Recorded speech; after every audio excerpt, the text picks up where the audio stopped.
Thanks to me. While we're talking about all kinds of random stuff, the number two thing that I see in the What's Happening tab on Twitter right now is how Ron DeSantis is getting blasted for banning AP African American Studies because he thinks it falls under the Stop Woke Act. That's the headlines. It's going absolutely nuclear on Twitter right now. Here are some of the quotes. Shocking. Ron DeSantis has banned, all caps, the teaching of AP African American Studies in Florida. Florida has gone from don't say gay to don't say black. Next tweet. Claiming it violates the Stop Woke Act and has no educational value, Florida Governor Ron DeSantis has banned AP African American Studies from schools. Let me make a prediction right now. This will all redound to his advantage. The same people who said that he was Death Santis for basically not instituting COVID lockdowns, he was proven correct. Then they said that this bill that prohibited the teaching of gender fluidity to 5-year-olds, they try to claim that was a don't say gay bill. 70% of Florida supports that. That redounded to his advantage. I don't know the story behind this particular course, but if the question is whether CRT is going to be funded by the state and he's preventing that, again, I think that'll be a 70% popular issue. So let's just wait and see how this plays out. Fair enough. I just want to claim that my spread trade maybe it's tough to be the leader in the Republican nomination process in January of 2022. It's starting. Yeah, I agree. It's tough to be the front runner. It's tough to be the front runner in either party. But I'd say the bigger threat to DeSantis is there's a new poll where Trump came out on top. So Trump's still his biggest threat. Yeah.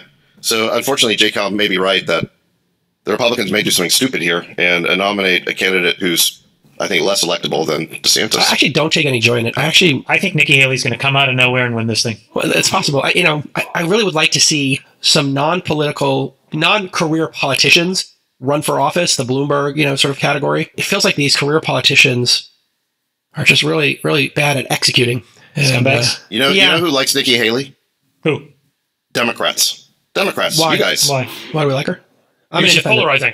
No, she's a safe establishment Republican who basically is not going to put up any fierce resistance to what the Davos crowd wants to do. I don't think that's true. I think she was pretty... She's not going to win the Republican nomination. I don't think she cares about Davos people to save her life. I think that she is a moderate, reasonable person who had to govern in a southern state and got everybody on board. That's pretty crazy. She's a pro-life person who negotiated a 20-week support for abortion in 2014. So this is a person that knows how to get stuff done. South Carolina happens to be the state that's actually at the leading edge of climate transition. She's had more jobs and more money come into a southern red state of people and companies willing to build for climate change than any other state in the country. So you like her as a candidate? I don't know. I just think that she's actually like normal and sane and not an idiot. Would you vote for her? Absolutely. Over Biden? Absolutely. Yeah. Interesting. So 100%. Yeah, look, if you're really willing to vote for her, then that's interesting. Absolutely, I would. She's young. Her parents had a small business. She was a small business person. It's tough to be a winner at all of those levels, and she managed to do it. I mean, how do you, as a brown woman, get elected to governor of South Carolina and do a lot of really good stuff? That's kind of tough. Yeah. So I don't know. I think she deserves a close look. And she's the only one that didn't kowtow to Trump. She was able to play the game, manipulate him, get him to be on her side, and then still told him to go pound sand. That's pretty cool. Well, a lot of governors managed to do that. No, I'm saying she went to the United Nations. She did what she needed to do there. That was an important role at that time. Actually, Nikki Haley expressly has said she will not run if Trump runs. So she's kowtowed to Trump too. She wanted to be his VP, right? Like she was trying to shank Pence, right? That was her plan? Maybe it's a smart strategy, but she said she will not run against Trump. The main alternative to Trump in the Republican Party is DeSantis. And then I'd say the number 3 in the Republican Party after Trump and DeSantis is Glenn Youngkin right now. Huh. Based on what metrics? Based on interest in the party. And, I've talked to people, and I think the polling will eventually reflect this. He's very talented.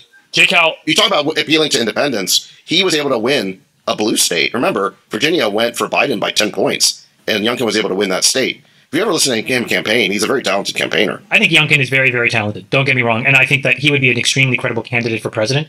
Here's the thing that Youngkin will get destroyed on is he's literally not been in the job for a few, 18 months.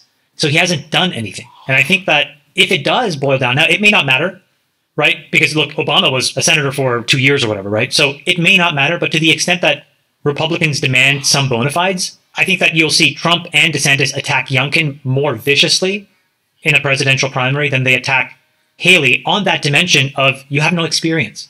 And it'll be hard for him to back it up. Just one final point. If you have to steel man the other side, that's what they would say. Final point. We got to get started. Yeah, final point. Virginia has this wonky one-term term limit on governors. So, he's got no choice but to make a play in 2024 because he's going to be termed out anyway.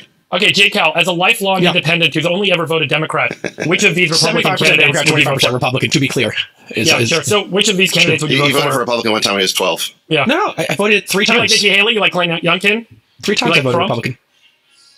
I would like somebody who's younger, and actually I've been quite influenced by your framing of a person who can control the budget and reduce spending, because I do think it's kind of the most existential risk we have right now. So I might be moving to more of a single issue vote for this presidential election. I love that issue. I love that about you. Which now. is, Oh my I God. just think like we have to have somebody younger who is not going to bankrupt the company. And the more these candidates talk about social issues and not economic ones, I think it's a tell that they're not the right person for the job. That's where I'm personally at. Is like Okay, this Rich. country has a serious financial existential